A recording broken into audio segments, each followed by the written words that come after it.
रुकिए, एक पल के लिए सोचिए। आप रोज सुबह उठते हैं, हाथ मुंह धोते हैं, भगवान के सामने दीपक जलाते हैं, फूल चढ़ाते हैं और मन ही मन कुछ बोलकर आगे बढ़ जाते हैं। लेकिन क्या आपने कभी सोचा, क्या वो पूजा वाकई पूरी हुई? क्या भगवान ने उसे स्वीकार किया, या बस एक रोज की आदत की तरह यंत्रवत कर दिया और चले गए? यह सवाल इसलिए नहीं पूछ रहे हैं कि आपको डराएं। यह सवाल इसलिए पूछ रहे हैं क्योंकि लाखों घरों में यही हो रहा है। लोग पूजा करते हैं, लेकिन पूजा का सबसे जरूरी हिस्सा आरती या तो छोड़ देते हैं या इतनी जल्दी में करते हैं उसका कोई अर्थ ही नहीं रहता। आज हम इसी विषय पर बात करेंगे, विस्तार से, गहराई से और बिल्कुल सरल भाषा में। इस वीडियो को पूरा देखें, मन में पूजा को लेकर कोई संशय नहीं रहेगा। आप जानेंगे कि आरती क्यों जरूरी है, कौन सी आरती गानी चाहिए, क्या हर दिन अलग अलग भगवान की आरती करें, समय कम हो तो क्या करें, सुबह और शाम की पूजा में क्या फ़र्क है, मंत्र जाप कितना और कौन सा, पूजा के दौरान कौन सी गलती सबसे ज़्यादा होती है। तो शुरू करते हैं। ओम नमः शिवाय। बहुत से लोग सोचते हैं कि आरती मतलब बस एक थाली में दीपक रखकर भगवान के सामने घुमा देना, लेकिन नहीं, आरती उससे कहीं ज़्यादा है। आरती शब्द संस्कृत के आ और रति से मिलकर बना है। आ यानी पूर्ण रूप से और रति यानी प्रेम या अनुराग, मतलब पूर्ण प्रेम के साथ ईश्वर के सामने खड़े होना। जब हम आरती करते हैं तो हम केवल दीपक नहीं घुमाते, हम अपना पूरा अस्तित्व, अपनी आंखें, अपना मन, अपनी सांस, अपना भाव, सब कुछ उस एक पल में ईश्वर को समर्पित कर देते हैं। इसलिए शास्त्रों में कहा गया है कि जब भक्त पूरे मन से आरती करता है तो वह एक छोटा सा पल पूरी पूजा को सार्थक बना देता है। यह कोई कोरी बात नहीं है। हमारे धर्म शास्त्रों में पूजा के 16 उपचारों में आरती को एक अनिवार्य अंग माना गया है। सोचिए इस तरह, अगर आप किसी बड़े अतिथि को घर बुलाएं, उन्हें खाना परोसें, लेकिन जाते समय उन्हें नमस्ते भी न करें, तो वो अतिथि क्या सोचेगा? वो समझेगा कि शायद उनका स्वागत दिल से नहीं हुआ। ठीक वैसे ही पूजा में भगवान का स्वागत होता है और आरती उस स्वागत का समापन है।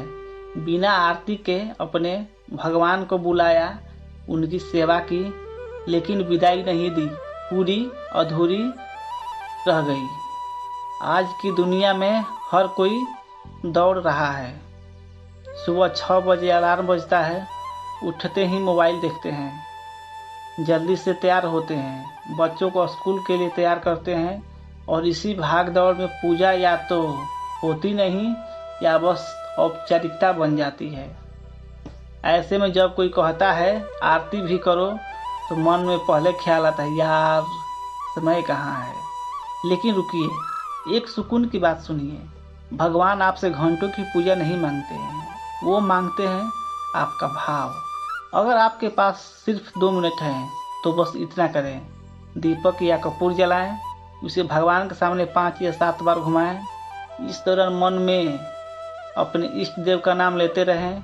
अंत में दोनों हाथ जोड़कर प्रणाम करें। बस इतनी आरती भी पूर्ण मानी जाती है।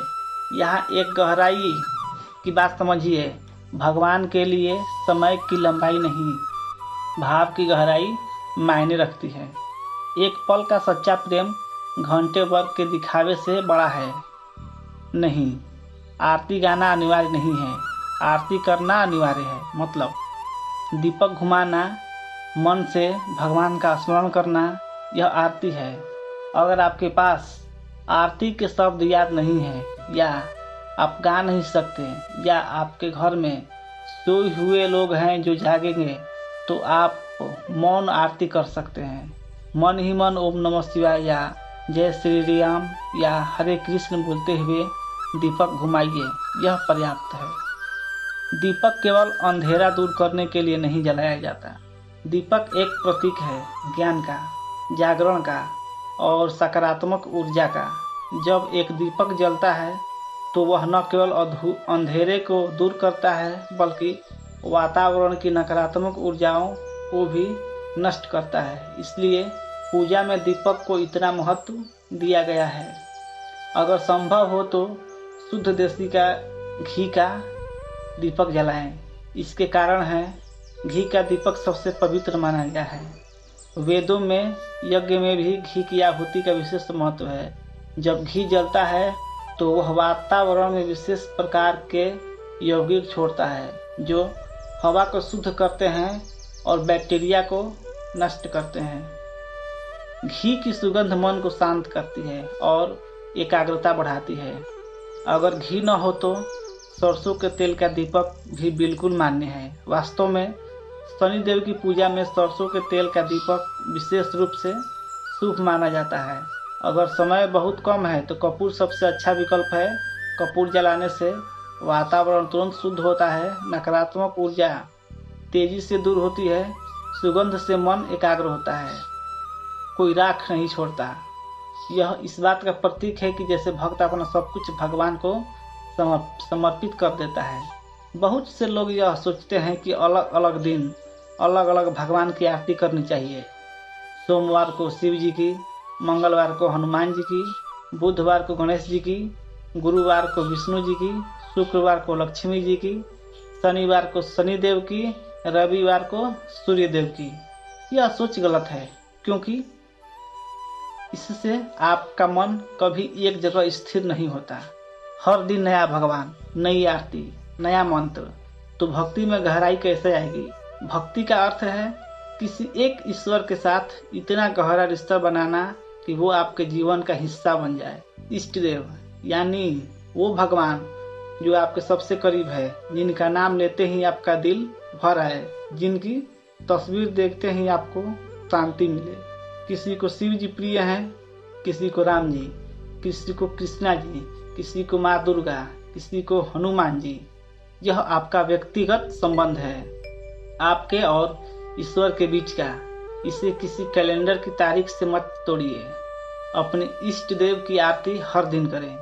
यहाँ एक महत्वपूर्ण बात समझिए, आरती गाना एक बात है और दीपक घुमाना दूसरी बात। जब आप आरती गाएं तो अपने इष्ट देव की गाएं, लेकिन जब दीपक घुमाएं तो घर के सभी देवी देवताओं के सामने घुमाएं, हर मूर्ति के, हर तस्वीर के सामने। इससे आपके घर के सभी देव प्रसन्न होते हैं और आपको सभी का आशीर्वाद मिलता है।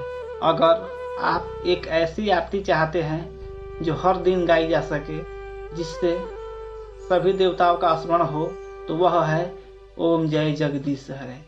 यह आरती इसलिए विशेष है क्योंकि इसमें विष्णु जी, ब्रह्मा जी, शिव जी सभी का स्मरण है। इसकी धुन सरल है, बच्चे से लेकर बुजुर्ग तक सब गा सकते हैं। इसके बोल इतने गहरे हैं कि हर पंक्ति में एक अलग भाव है। ये भारत के लगभग हर घर में गाई जाती है। अगर आप नहीं जानते किस आरती से शुरू करें, ओम जय जगदीश हरे से शुरू करें, यह कभी गलत नहीं होगा। सुबह का समय विशेष ब्रह्म मुहूर्त होता है, सबसे पवित्र माना जाता है।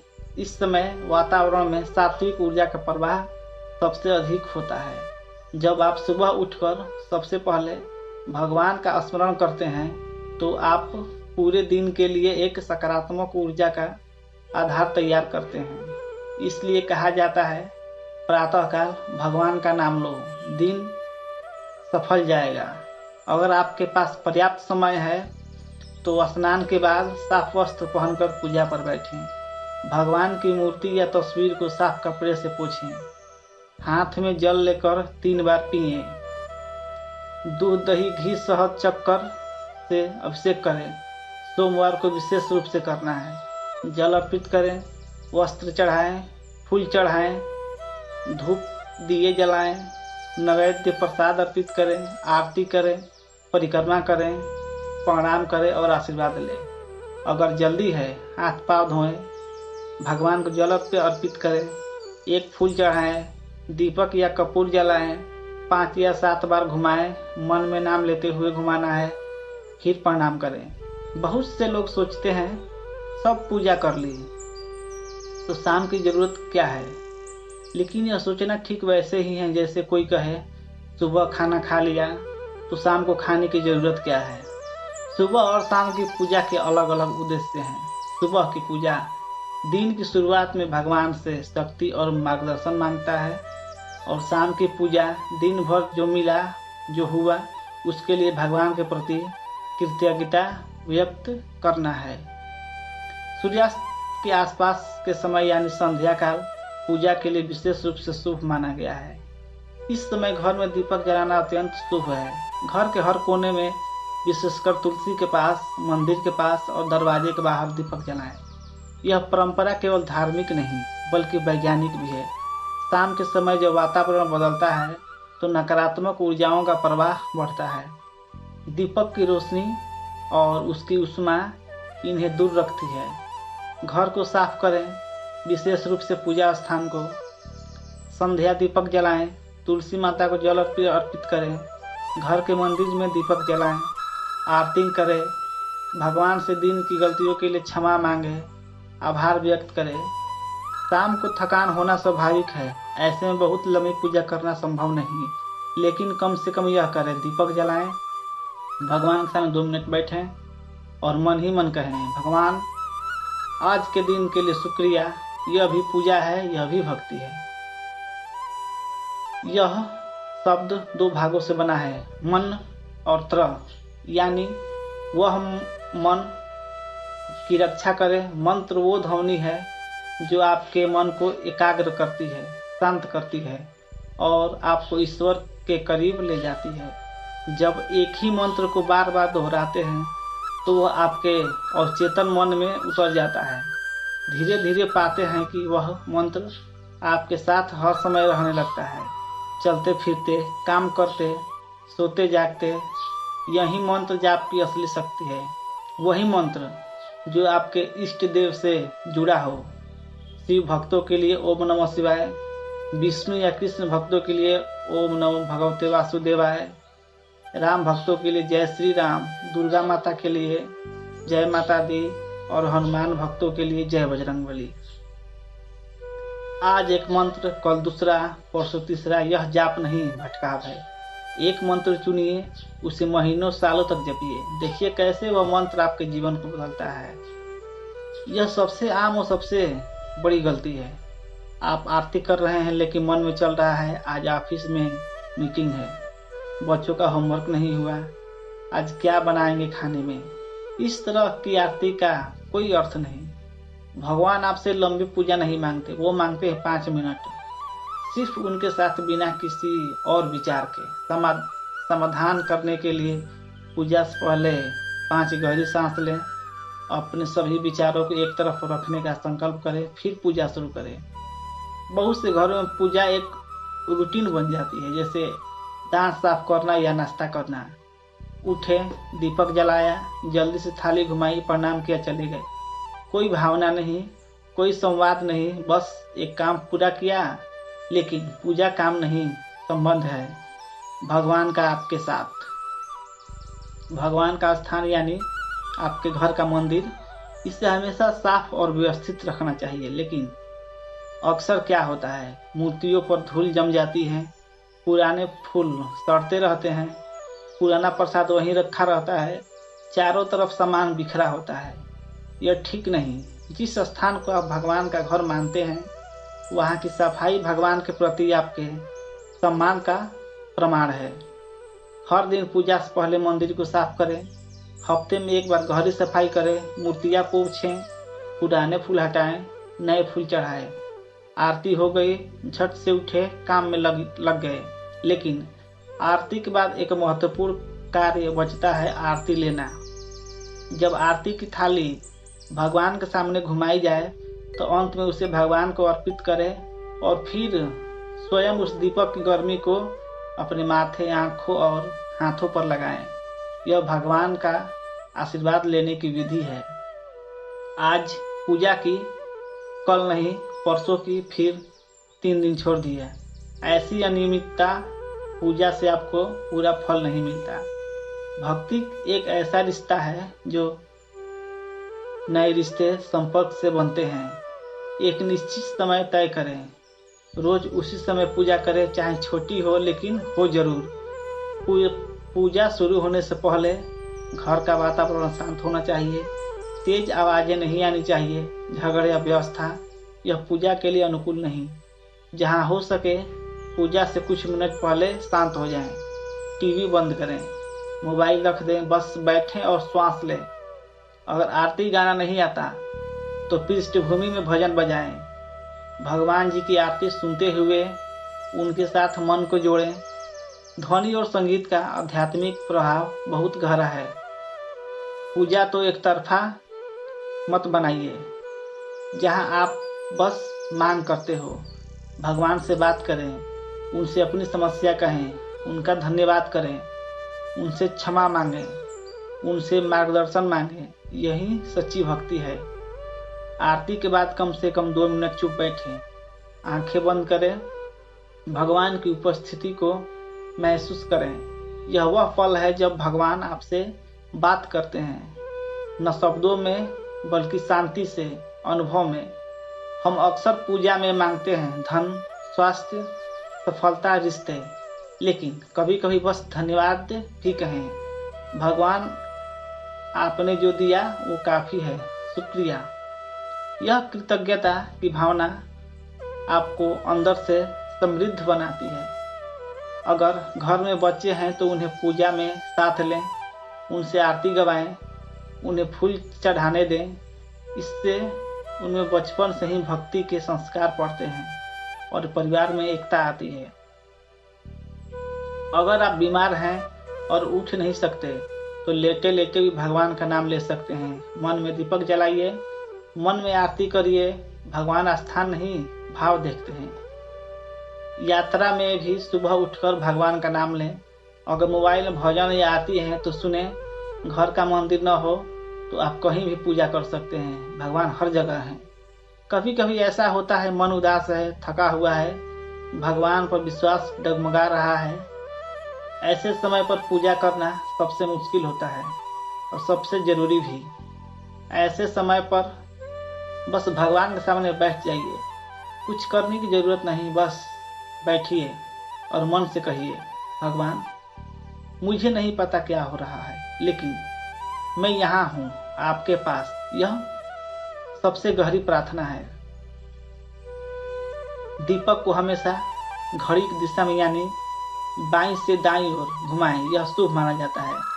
एक दीपक की थाली में दीपक, घी या तेल का, धूप, अगरबत्ती, फूल, पानी का कलश, चावल के कुछ दाने, कपूर होना चाहिए। पूजा में घंटी का विशेष महत्व है। घंटी की ध्वनि नकारात्मक ऊर्जाओं को दूर करती है और वातावरण को पवित्र बनाती है। जब आरती हो तो एक तरफ हाथ से घंटी बजाते रहें और दूसरे हाथ से आरती करें।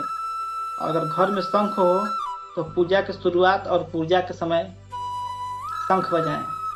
शंख की ध्वनि वैज्ञानिक रूप से भी वातावरण को शुद्ध करती है। कई लोग सोचते हैं पूजा तो बड़े बुजुर्गों का काम है, हम मॉडर्न हैं, लेकिन यह सोच कहाँ ले जाती है। आज की दुनिया में तनाव, अवसाद, अकेलापन ये सब बढ़ रहे हैं और इसका सबसे बड़ा कारण है जड़ों से कटाव। जब आप रोज पूजा करते हैं तो आप अपनी जड़ों से जुड़ते हैं। आपको याद आता है कि हम अकेला नहीं हैं, एक अनंत शक्ति के आपके साथ है। यह अनुभव किसी थेरेपी से कम नहीं।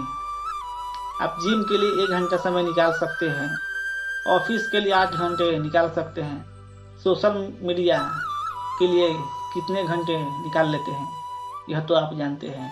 तो भगवान के लिए बस 5 मिनट। पूजा को अपने कैलेंडर में डालिए, जैसे किसी मीटिंग को डालते हैं, और उस समय पर पाबंद रहिए। अगर संभव हो तो सुबह या शाम परिवार के सभी सदस्य मिलकर पूजा करें। यह पूजा नहीं, यह परिवार को एक धागे में पिरोने का तरीका है। बहुत सारी जानकारी मिली, बहुत सारे नियम, बहुत सारी बातें, लेकिन अंत में बस एक बात याद रखिए, भगवान आपसे प्रेम करते हैं। तो आज अभी से एक संकल्प लीजिए, रोज पूजा करूँगा, रोज आरती करूँगा, चाहे 2 मिनट की हो, चाहे 20 मिनट की, लेकिन भगवान के साथ वो कुछ पल जरूर बिताऊंगा। ओम नमः शिवाय। जय श्री राम। हरे कृष्णा।